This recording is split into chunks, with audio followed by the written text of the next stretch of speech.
ว่าฟ้าเอ้ยฟ้าห้องคามพาให้ใจเงาห่วมคิดทอดตาหวานเจ้าจากไปในเมืองตั้งนานป้าไอ้ข้าอยู่บ้านนั่งกินน้ำตาเจ้าคงลืมแล้วน้อคำเว้า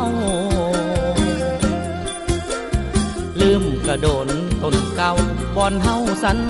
ญาว่าจะคืนมาบ้านซอยอ้ายดำนารอจนเข้าถือพายังบ่ได้ข่าวเห็นฟ้าอุ้มฝนเบิ่งคือมีคนอุ้มน้องล้างสังหรณ์ฟองว่าน้องนั้นมีผู้บ่าวยามเมฆไหลซ้อนเบิ่งคือคนนอนหมุนตั้งเจ้าน้ำตาไหลยาวในข่าวเมฆไหลเวียนวนจังว่าฟ้าเอ้ยฟ้าห้องลาไอ้ยานน้องเปลี่ยนใจคือฟ้าสั่งฝนเห็นฟ้าหยิกคิ้วไอ้แห้งเป็นห่วงหน้ามนเห็นฟ้าอุ้มฝน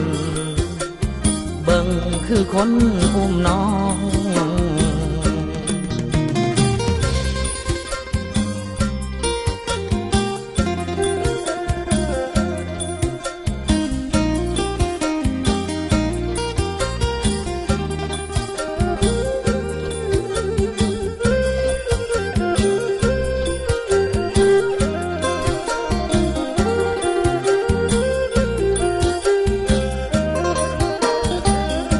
เห็นฟ้า